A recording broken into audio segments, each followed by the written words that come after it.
But let's jump into the final topic, and that is where we are going to look at the major 5 rookie contract extensions that were handed out on Monday and over the weekend. We'll throw in Pascal Siakam. He was on Saturday, but we'll be talking about the 5 major extensions. I'll be ranking them best to worst for their teams and what they will impact, at least for their future. So we'll do Jaylen Brown, the Celtics, and him agreed to a 4-year, $115 million contract extension. That is with bonuses and all the other kickers involved. Buddy Hield, he signed for 4 years, $106 million. That is if all the contract things are reached out. I think the base is $98 million, but there are things that could get it up to $106 million. Domantas Sabonis signed with the Pacers for 4 years, $77 million. DeJounte Murray signed for 4 years, $64 million with the Spurs. And then Pascal Siakam with the Raptors re-signed for 4 years, $130 million.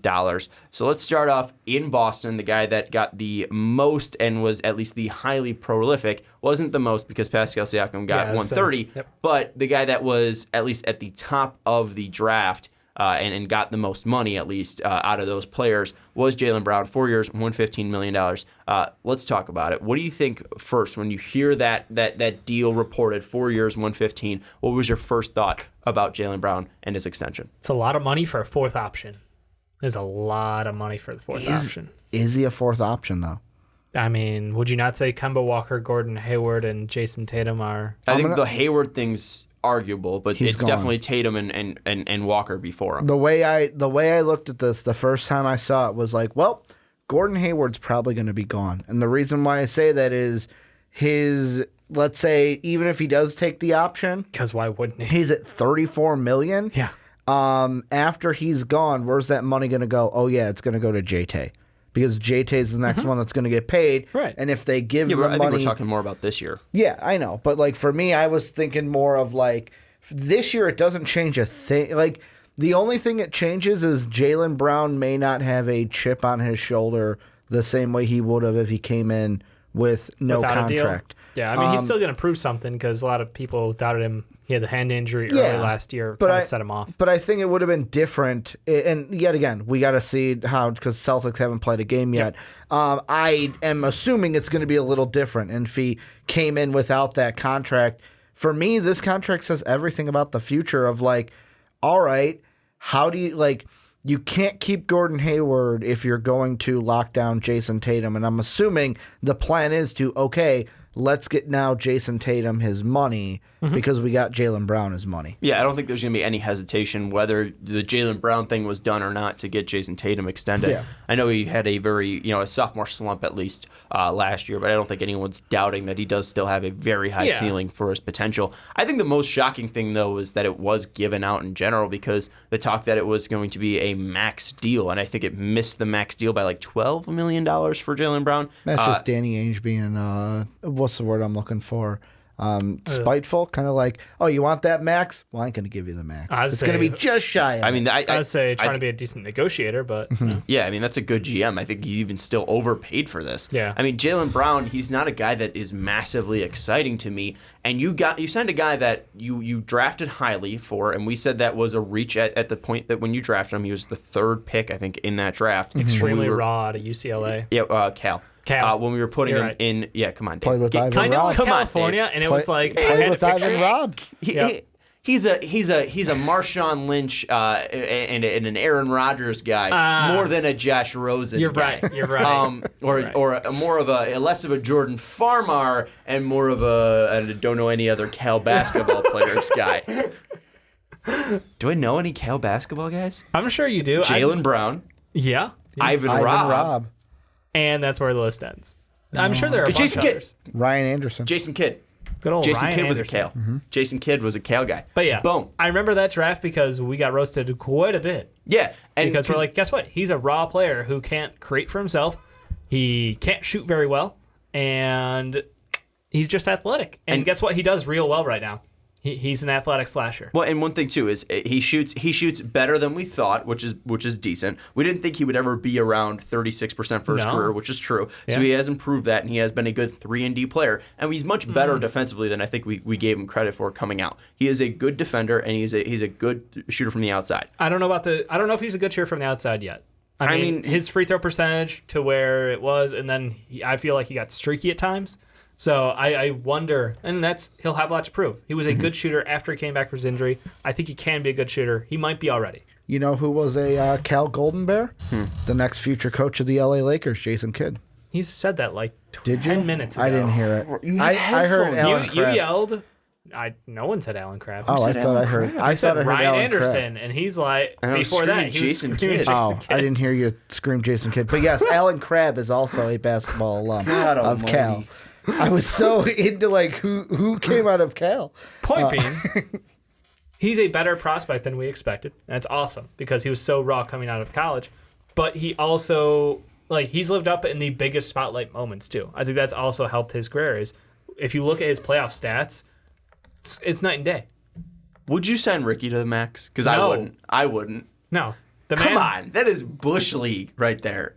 If I didn't know better, I think those headphones were just playing random music and he couldn't actually hear the words we're saying because they're noise No, I'm canceling. not bobbing So my he's head. just waiting until he talks. It's the Benny Hill music. Yeah, he's just waiting to talk. Did you guys know that Jason Kidd?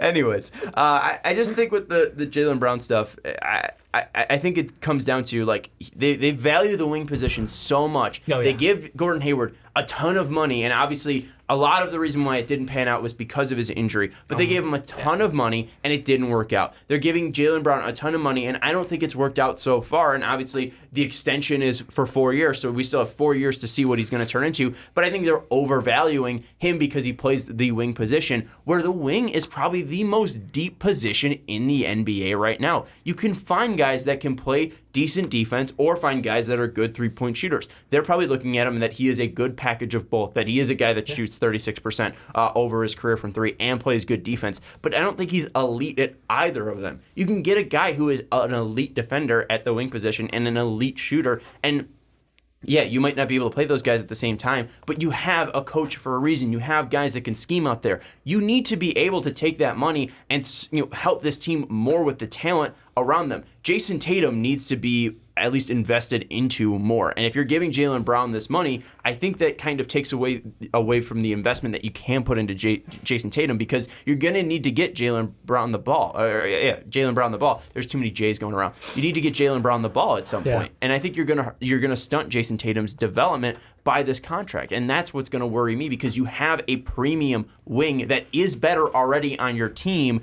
Go out then and put it into another guard or whatever, or put it into keeping Marcus Smart around, or going out and improving your center. Maybe just putting it back into Marcus Al Smart's Horford. already on a contract, just saying. I'm just throwing out. Yeah, I know. Things are. Yeah, I know he get a he center resigned. to finally play on your team. Enes Kanter isn't it. Or reinvest that money into bringing back Al Horford rather than letting him walk. I mean, that's the thing that really annoys me here, is that I think they value the wing position too much when it is a very deep position, and you could find guys that can be specialists that probably give you better contributions than Jaylen Brown gives you solely defensively. You can find a guy that can give you better efforts, both either defensively or guys that can shoot just the three out there. I find this to be short-sighted, and $115 million is too much for me. Short-sighted only because if you're not giving him the contract, if you're Danny Ainge, where are you going? What's your plan? You're getting rid of him? This is the first guy he's signed to a post-rookie extension since Rondo. Yeah, and that was in 2009. Think about that. That's nuts. I think... But if you're Danny Ainge, you're saying it's short-sighted, what would you have done instead of giving Jaylen Brown this contract? He is a very intriguing piece that I think could work better on a team. You already have Gordon Hayward locked up for, $34 million. He's going to take that player option. Oh, yeah. Why not work him into that? You can add a guy that can pass from that wing position that gives you already shooting from the outside. He's not as good as a defender as Jaylen Brown is, but I would still, you already have the what's it called? The capital put into him when you signed him as a free agent.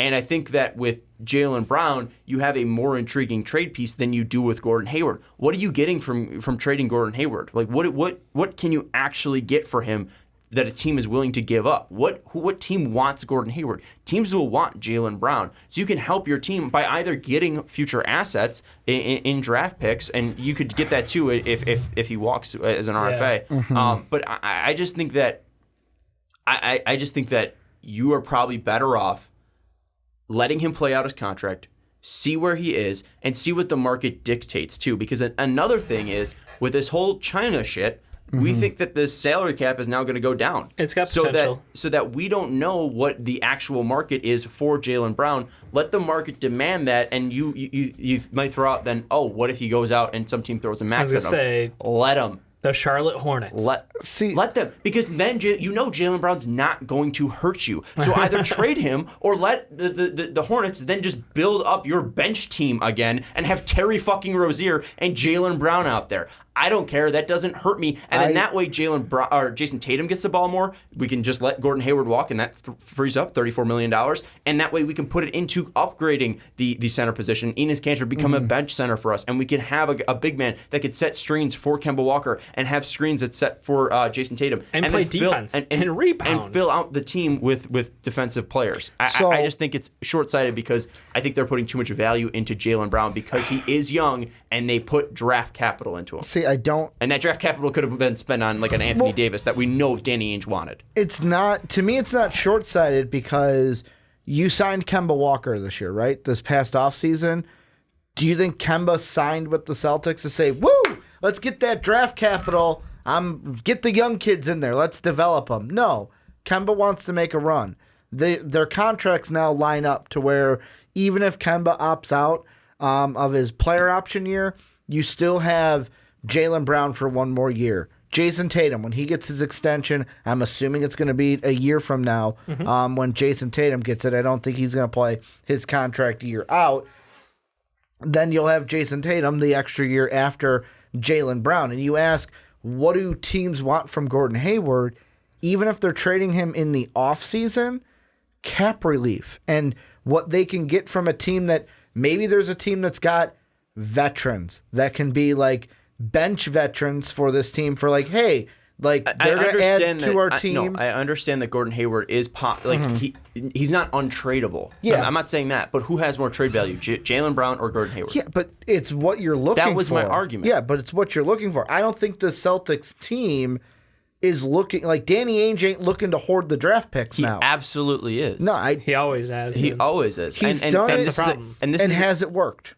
No, championship. And that's why I think he's trying to show that, hey, it worked because we signed this guy. He's as good as Rajon Rondo because we signed him. He's the only guy that we re-signed because he missed out on Anthony Davis. He missed out on Paul George. And he missed out on Kawhi Leonard. He missed out on every single big guy. The reason you hoarded all those draft picks was to get a big name, and you're left with Kemba Walker, and I love Kemba Walker, but we all know that is not a big name out there. He was supposed to be the 3 to Anthony Davis and LeBron James. You weren't able to get either of those guys. You weren't able to get a big free agent. Danny Ainge missed out, and now he's panicking, and it's short-sighted because he doesn't want to look like an idiot right now or in the next 2 years. You could help your team more by developing Jason Tatum, by getting him the ball more, by showing him that he is the number one option. You can help out your team more because, yes, Kemba Walker might not win this year, but guess what? Kemba Walker doesn't care. He got paid, and Kemba Walker wasn't going to win in Charlotte anyways. He's not looking for a ring because we all know that this Celtics team isn't even going to win a ring this year with or without Jaylen Brown. So what you could do is go out and get more draft capital, and hey, we keep talking that Kawhi Leonard only signed a 2-year deal. Let's go out and get more draft capital, and let's see if we, any of these guys come available that we can go out and attack. And maybe it's a little bit, iffy now because all the guys seem to be locked down. Anthony Davis seems to be set in Los Angeles. Kawhi Leonard seems to be set in Los Angeles. Same with Paul George. Bradley Beal seems to be set in Washington. It seems like a lot of these guys are set, but it doesn't hurt to have draft capital. And I think that you can gain more from trading away Jaylen Brown and that way focusing more on having Jason Tatum be the guy because Gordon Hayward can play a tertiary role better than Jaylen Brown can. I think that the whole thing that just throws this for a loop is the timeline because they had that amazing deal with Brooklyn where they robbed the Brooklyn Nets, completely fucked over their franchise. Somehow, look where Brooklyn's at. Not just saying. But when you have that much capital, but they were able to only miss the playoffs. I think they only missed the playoffs for like 1 year after that, and they were back in it because they were able to be so competitive so early. It's thrown off the expectations of this team because Jaylen Brown was so good in the playoffs, because Jason Tatum was so good in the playoffs his rookie year. Like, the expectations of this team should compete right now versus we've got so many picks and we don't even have the room to develop them because we're instantly competing for playoffs. Like, I think that's kind of thrown all of this for a loop because I think they feel like they have to go and extend Jaylen Brown on this deal because he is still so young. He does still have so much room to grow because he was a raw product coming into the NBA. Well, and you don't want to waste. He's a proven known. And you don't want to waste Kemba's contract. Because but are you going to waste him by getting trading away Jaylen Brown? Is Jaylen Brown that important to this team? I think he is. I think he's a momentum swing. I don't know if he's a $27 million something like that a year kind of guy. But I look at it this way, and this is, you can have this debate until you're blue in the face, but I'm still going to throw it out there. Of this was a team that we know that they have it in them somewhere. They just got to find it again. That without Kyrie, they had that stretch in the playoffs where they were phenomenal. Can they find that again? Can Jason Tatum and Jaylen Brown and the Celtics team with Kemba find what they had that year? Because I don't think Kyrie fit with this team. I think it was great that they let him walk and got rid of him. And I think that the Celtics right now, they do have young pieces that they just drafted that they still have to develop, and getting more draft assets is not going to help. It's kind of like, hey, we're going to keep developing and developing, but you're never going to get to the point of like, okay, these guys are developed and now we're turning the corner to compete for a championship. Like Romeo Langford, Grant Williams, these are guys that they have under contract until right before Jaylen Brown's contract is up. So, I mean, I kind of feel like they're going to roll with their big three. Their big three contracts are going to be Kemba, Jaylen, Jason Tatum. They have the young guys that they are happy with. They drafted Romeo Langford. They drafted Grant Williams. We'll see how the Time Lord Robert Williams develops because he hasn't been off to the hottest start. Yeah. Carson Edwards. Carson Edwards. What they need are guys like, I would say Enes Kanter is one of them. A guy that's like, he's a veteran that can add to this team, and he's not going to break the bank. And I think that's what they're going to try to look for if they try to move on from Gordon Hayward. Guys that can add to this team, whether it's a starting power forward that's in the same vein as Enes Kanter, whether it's a guy that can come off the bench, or just a locker room presence that's not going to be $34 million. Honestly, shocked they didn't go after Dwight Howard this year. I'm just saying. I can see it. My Would final have been a great fit. My final thought on the Jaylen Brown stuff would just be, I don't see how Jaylen Brown helps Jason Tatum. And that's the only thing. Yes, they're both good players, but I don't see how it pushes your future star forward. And I think that they're just going to compete and battle for time and battle for positions. I don't think it does. Jaylen Brown can't create for himself, so he's dependent on Jason Tatum passing him the ball. And then it looks like Jason Tatum's worse because he's taking, contested mid-range jumpers because that's where he gets the ball. He's playing bailout. Yeah, so I don't think that he helps him, and I think that they would be in a better situation. And maybe it's not just draft capital. I just throw out draft capital because that is something that Danny Ainge loves. He loves, yeah. But it could always be for a different player that is more valuable than whatever you get for trading a Gordon Hayward. Let's move into the other ones. We'll break it up. Dave, do you want Sabonis or do you want DeJounte Murray? I'll take Sabonis. I know DeJounte's a fun one, but I think you want him. So you'll take Sabonis. Ricky, obviously, you'll take the Wooden Award winner, and Buddy Hield. I'll take DeJounte Murray, and then we'll talk a little bit about Siakam, and then we'll rank these. But talk quickly about the Sabonis thing. What is the big thing that jumps out to you? Utter confusion is the first thing that hits me when it comes to this extension. This is a guy they were literally shopping days before he signed this deal because turns out when your best player, when one of your best players, not your best, Vic, when one of your best players in Miles Turner, a defensive monster, second best defensive center in the NBA, Sean will argue first, I toss up. They don't fit together. They're two pieces that don't fit together. It's tough because, well, Miles Turner defensively is amazing guarding the low post. Sabonis has the size, but he doesn't have the same instincts. He doesn't have the same reach. So when you're playing two big guys who have a slower game speed, you're going to really slow down this team. And we've seen over the limited minutes that they did play together last year, it didn't work out great. Sabonis is extremely effective against second units.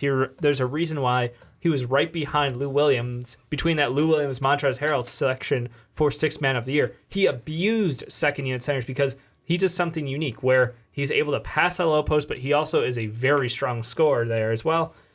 I think this contract lines him up for we'll give it a shot. And hey, if he looks great, great. If he doesn't, let's see if someone's interested in getting Sabonis on potentially a good deal, because I think there's teams out there he can start for because their lineups are more flexible or more able to accept his play style into it. So I think this is a setup move where I feel Indiana, hopefully it feels win-win because it's not a huge deal. It's just, hey, we believe in you. We want to make sure this works. If it doesn't work, there's nothing out there being like, we can't move on from you and feel not a ton of pain. Sabonis, 4 years, $77 million.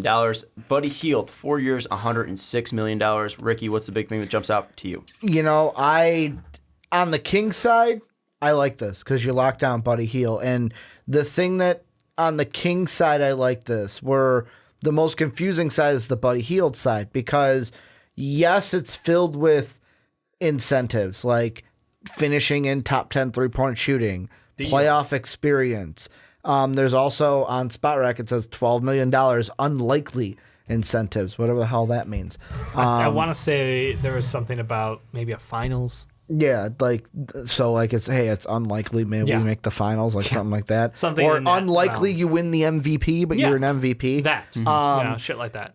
For the Kings, You got $100 million if you Believe in yourself. For the Kings, I love it because I think Buddy is special, and I think that he's going to be something special for the Kings, and he's a guy that they can hang their hat on, and he can be the star in Sacramento. Yeah.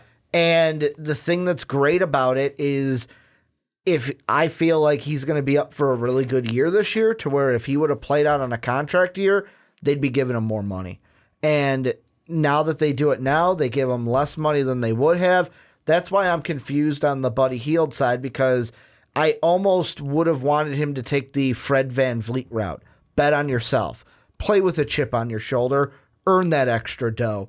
But maybe he's looking at it going, I mean, kind of like I almost said like the Zach LaVine way, but Zach went out and played for it in a contract year and got his money. No, the Kings gave him his money. We were about to rob that man. The Kings gave him his money. We were going to give him a lesser contract. But I mean, that's the only thing that confuses me is Buddy Hield taking this now and not betting on himself and potentially getting more money, unless he thought, hey, there's a chance I don't have a good year because of how this team plays me. Or maybe they're like, hey, let's not play him here because we don't want him to have a great year because he's in contract discussions. Gonna Jimmy Butler him from the front office? Basically. And he just said, fuck it, I'm going to take my money and just worry about playing basketball. I think he wants to be in Sacramento. I think he likes the guys. I think he really has a good connection with De'Aaron Fox. I know those two guys got along great, and I think he likes the young core. But he said it in a press statement or in an interview. And I now thought that it was the Jaeger's not funniest the thing. head coach. Well, that's a toss-up. I don't know if Walton's an upgrade, downgrade, or what.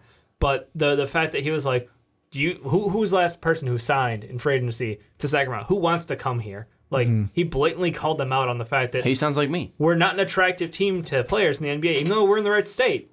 We're not the place people want to go and play. Two up north. So It's hard that you got two teams down south that are a lot better than you. yeah, if he wants to go get paid, he could have gone somewhere else. I think this is a sign of like his trust in the organization or his trust in the other guys on that team, where he likes this young core. Yeah, I think the thing with the Kings is they absolutely got to steal. Oh yeah, Because if you flip the Beal and Brown contracts, the Hield and Brown contracts, would have loved it. If you're giving Buddy Hield that money, I think he's absolutely worth it. You're not going to find a guy that is that good right now at shooting the basketball. I mean, that is his a volume, premium too. price. I mean, that guy is so fucking good at what he does. Do you think Buddy Hield also did this in a set to take in what Dave, the comments that Buddy made? Do you think this is Buddy also saying, hey, I'm going to take kind of like the Tom Brady thing of I'm going to take less money. I could bet on myself and get a contract like Jaylen Brown, but no, I'll take less money. So if we're like, because he's expecting to play well, he wants this team to be good.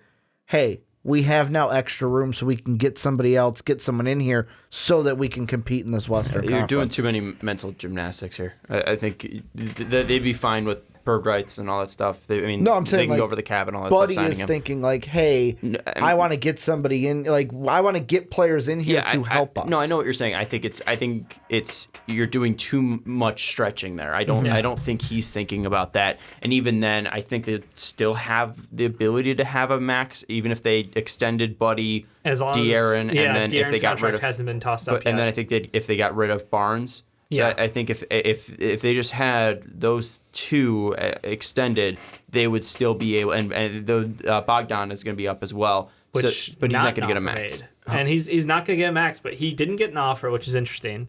And he also is probably one of the top 5 players now for one of the weakest years of free agency we've seen in recent memory. So that's the thing is like it's not going to be a loaded free agency class, and also they're going to be able to offer the max that everyone else can. So then it's literally just them selling them on Sacramento. So I think you're stretching it too much to try to find something there. I don't think it's going to affect the way that free agency is going to hit them. I just think it's an absolute great get by the Sacramento Kings. Buddy Hield said all of that, yet you were still able to get him for an absolute steal of a contract. Final one we'll talk about, and we'll get a little bit into Siakam as well. DeJounte Murray, 4 years, $64 million. DeJounte Murray, I think, is De'Aaron Fox light in a way.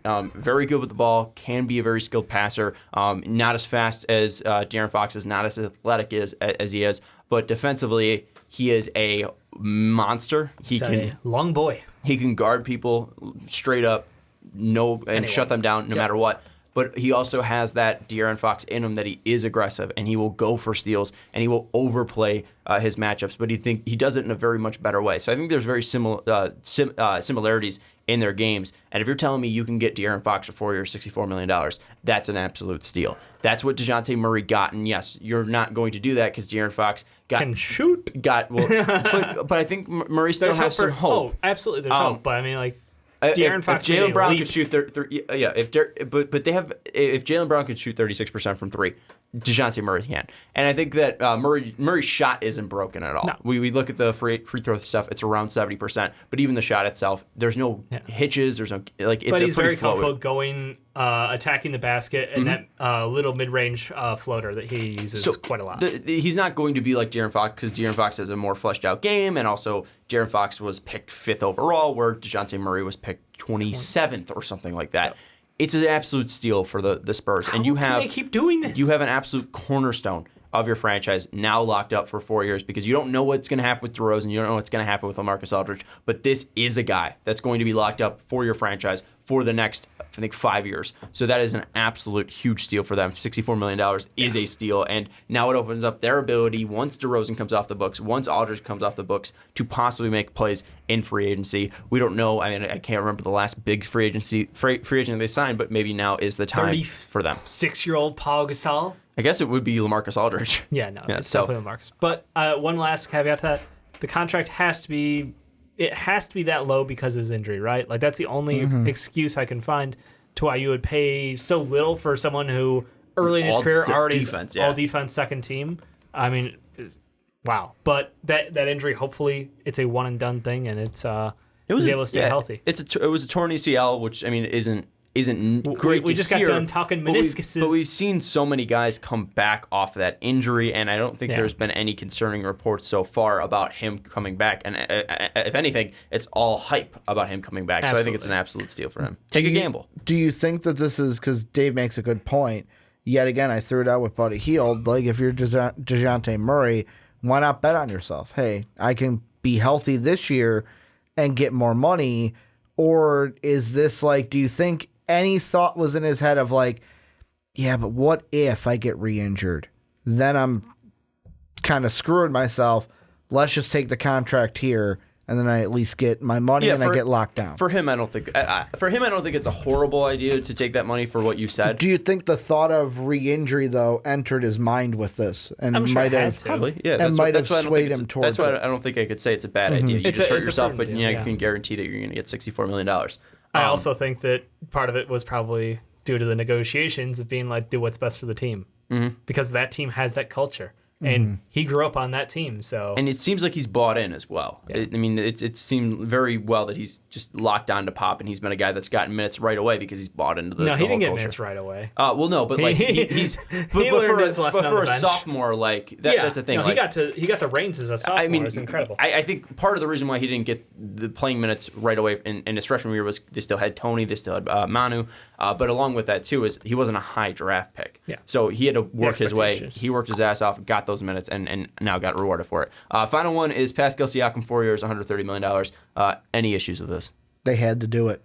It's a smart move. Did they? No, they did. They had to, like, Siakam's the big name. Like, Without after playing a game. after on Kawhi his left, like, this is something where I saw it and I was like, they had to do it. If they would have not done this and he would have potentially walked in free agency, it would have looked There's really nothing bad saying on the they Raptors. can't match deals. No, I know, but like if it did happen that way, like this is something where it's like we locked they got locked nothing him but down. money to throw around He's anyway. the future. Who Got a else? bunch of one-year like, deals. who else are you going to lock down on this team? Who else are you going to throw that big contract at? So it's like, to me, it's like, made sense. They had to do it. Yeah, I just wonder, without him playing, without Kawhi for a season, I think it would be interesting.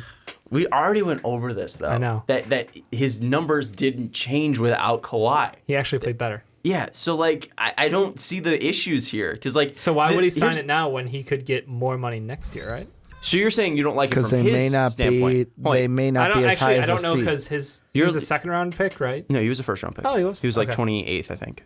He was Very close to very that. late. But you're saying that you don't like this from a Siakam standpoint? I wonder from a Siakam standpoint if he goes out there and has like a 24, 8-3 season, something just ridiculous performance, being the guy on the Raptors. Like, is there a chance he could have gotten a better contract? Is my question. I don't know because I'm not a contract no, wizard. I don't think so. Right? What did he sign? He signed a 4 year, 130. so it was a it max. would have been how come isn't what was Jamal Murray's was a 5-year 170 though. It's 5 year though. I Yeah. think you can only offer him a 4 year because of the place they were selected. Oh, Because okay. like Ben that's Simmons, the thing that I was Ben like, Simmons got a 5 year, Murray got a 5 year. I think if you're like I think you have to be like a top 50, like a lottery pick to get that 5, the 5th year. I don't know where the 5th year comes in, but at least the common thread has I been love the comment section. Tell us the, what's up. The common thread has been the place that they have been selected, Yeah. and I think it has to go in with usually the lottery picks. You want to be able to have those teams be able to keep them long term because of usually those teams are shit, and usually they're like in smaller markets, so it's tougher for them to keep around. So I think it's just to maintain the length that they stick around. I think he got the max for what he could have gotten. Okay, if that was the case, then sure. Yeah, so I think it's a great move all around. I mean, I'm not worried about what he's going to do without Kawhi. Right now, in the first game without Kawhi, They're losing.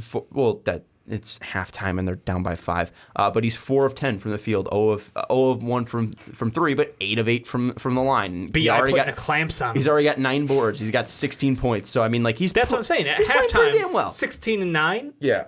Yeah, that's what I'm saying. Like, if he comes out and has a ridiculous season, like, is there a way he could have qualified for another? I know there are certain situations where it's like, if you make the All-NBA team or if you make this, you can open up those extra I don't know avenues for cash. I don't know if that's just possible though with where he was selected. Okay. So that's the thing is I'm not enough of a cap genius to do all of this stuff. But he is a max player set to make $29 million in 2020-21 and then just $35 million in the fourth and final year. So that's all I know. He did get maxed out though. Got it. So I don't think So, good deal then. Yeah, I don't think there If is he's maxed, an then issue with absolutely. this. So anyways, let's go into ranking these deals. Those are the 5 deals that we're talking about. So rank them best to worst. Which deal do you like most? Which deal do you like least? 1 through 5. We got Jaylen Brown. We got Domantas Sabonis. We got Buddy Hield. We got DeJounte Murray. We got Pascal Siakam. 1 to 5. Go. So I'll go Buddy Hield number 1, DeJounte Murray number 2, Jaylen Brown number 3, Siakam number 4, Sabonis number 5.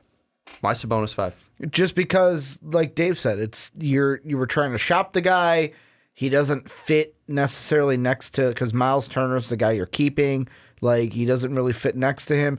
It was just something that confused me, where it's like, he's going to get shopped still, right? Like, this is just something Potential. that maybe like, hey, we're trading him to you, but now you get to keep him. We're looking at those teams rather than the teams are like, well, He's a free agent at the end of the year. So it's straight confusion. And then the Siakam one, the only reason why I have it at 4 is because it's like I expected it to happen. Like it's not something that's ground shaking that he got an extension from max extension from the Raptors. Yeah, I would say that's a good caveat in there. I would do first off, number 1 being Buddy Hield, number 1. I think that's an absolute steal for the player you're getting at the contract. Not having him sign a max, I think that's huge. I mean, that's just showing that's Vivek flexing right there. That's a baller move, being like, yeah, this guy is a stud. I mean, we're paying 4 years, $106 million for a guy that is just an absolute premium throughout the league. There's 10 guys shooting above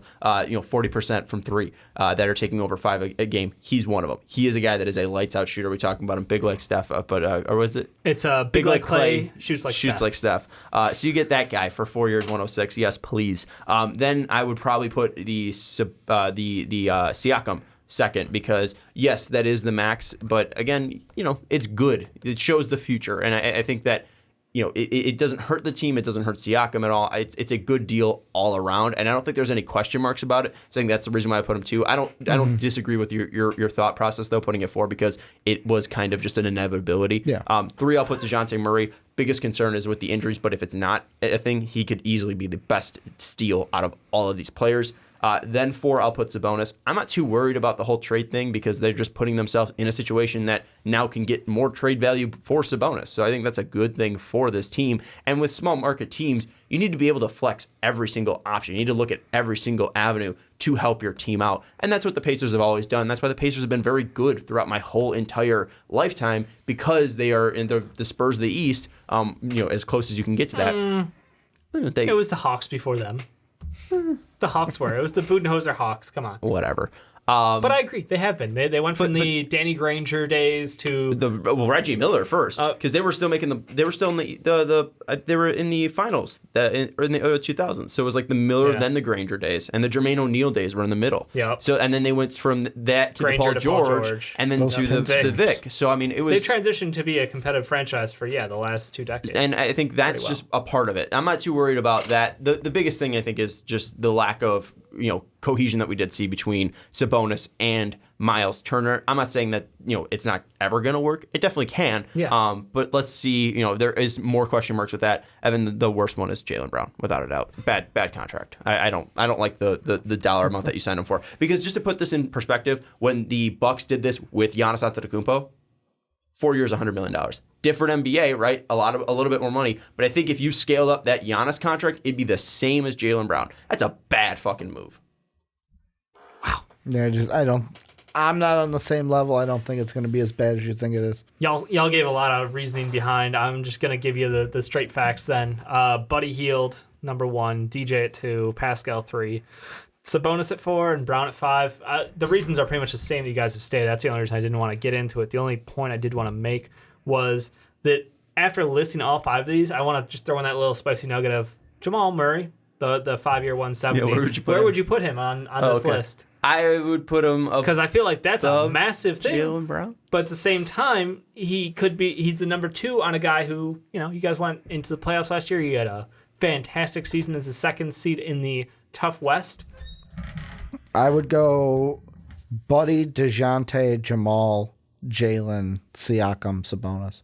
So you think Jaylen's contract is really good then? You think max deal, he's 100% worth it? It would be him and Jaylen is where I would I'd flip them, or whichever one. Because Jamal's contract isn't hurting anybody, and that's the reason why I think it's better than Jaylen. It's a bad price tag for that player that has a lot of question marks, but if he does pan out, I like his ceiling better than Jaylen Brown's, because he is a guard that can shoot from miles away, and he can get hot, red hot in the playoffs. Where Jaylen Brown's had good moments, but I don't think Jaylen Brown can take over a game like Jamal Murray can scoring wise.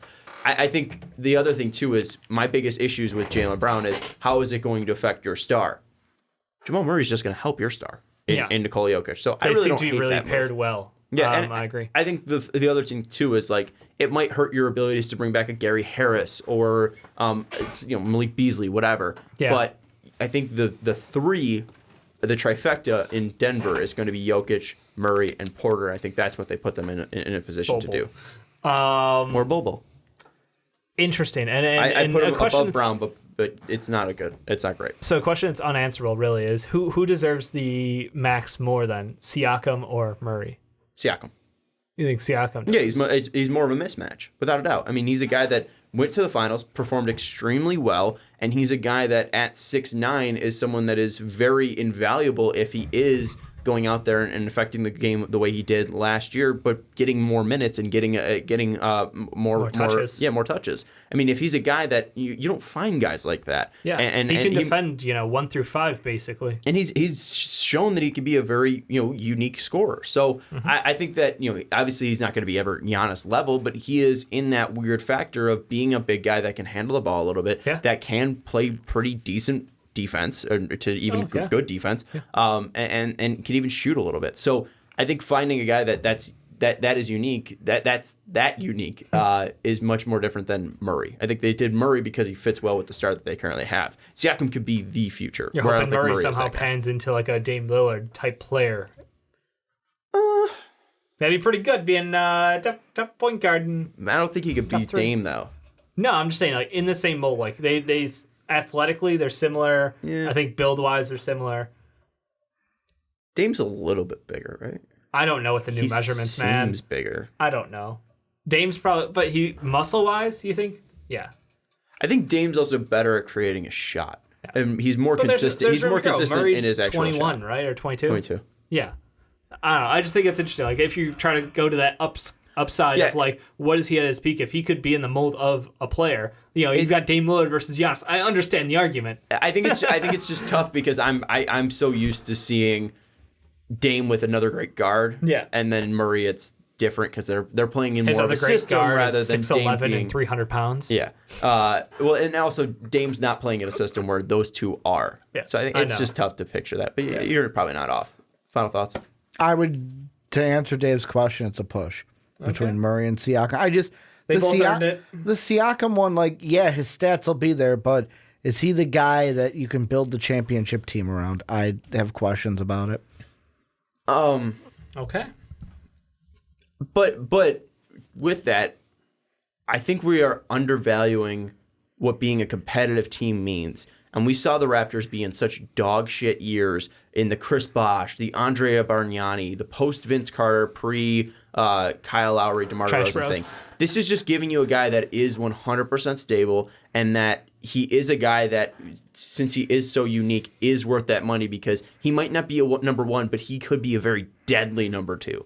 I think that's why he is worth that max. I understand. I don't know if Siakam could be a one. He's a decent point, but he's worth it. But I just look at it like this year. This year he'll probably, even if he has better stats, they're going to be a fifth in that weak East. Yeah, I think they could be better. I think they could go all the way up to third. But that's not because I don't think they will, but I think they're just the money he's making or anything like that. It's just because they lost Kawhi Leonard. Exactly. Well, it turns into building around someone who has unique skill set and size like him is kind of difficult. If you look at the NBA, you have to be so good at it to make it a benefit. There's a reason why there are so many guys who are that 6'7" to 6'9" range who can ball handle, create a little bit, but they're not good enough to build around. And other guys haven't had the opportunity yet. We mentioned briefly was the BI thing. This year he's got a chance because you got Zion out and you expect him to be a primary ball handler on that team. So it's what can you do if he is the guy? He's still not in a prime position too because they didn't really build around him. Right, and that's my question is now they get to reload this Raptors team. Yeah. Basically their contracts are all up after next year, and they can just completely build this team around him because I think he can be good enough to build around. And I think another thing too is you were in such a great spot if your three that are taking you into the future are Masai Ujiri, Nick Nurse, and Pascal Siakam. Yeah. So I think it's a great contract, and that's why I put Siakam above Jamal Murray. Okay. Anyways, let us know your thoughts on all these contract extensions. I know that Celtics fans won't be happy with this one. Let us know, though, down in your comments why you're not happy instead of you guys suck, because that's not constructive. They're just not going to be happy with you. You're the one bashing. You're just pooping on the Celtics. That's my job usually. What's up? It's a bad contract. I like Jason Tatum more. Shoot me. That's clear. Shoot me. Am I wrong? I think Jason Tatum's shown more upside because he's a more complete player. Yeah. I agree. He's younger. So give him the he's like 12. We get give it. him the damn ball more. Anyways, let us know your thoughts down in the comments below about all these contract extensions. That's going to do it, though, for the Fast Break. Check us out on patreon.com/mostvaluablepodcast. You can help support all of the podcasts on this podcasting network. That was gross. You could support all the podcasts on this podcasting network. We're trying to get out of this room, so if you want to support us, check us out at patreon.com/mostvaluablepodcast. We got draft stuff coming soon. We also got regular season reactions coming soon as well. Thank you so much for listening. Thank you so much for supporting. For Dave Oster, for Ricky Widmer, I'm Sean Anderson. We'll see you next time.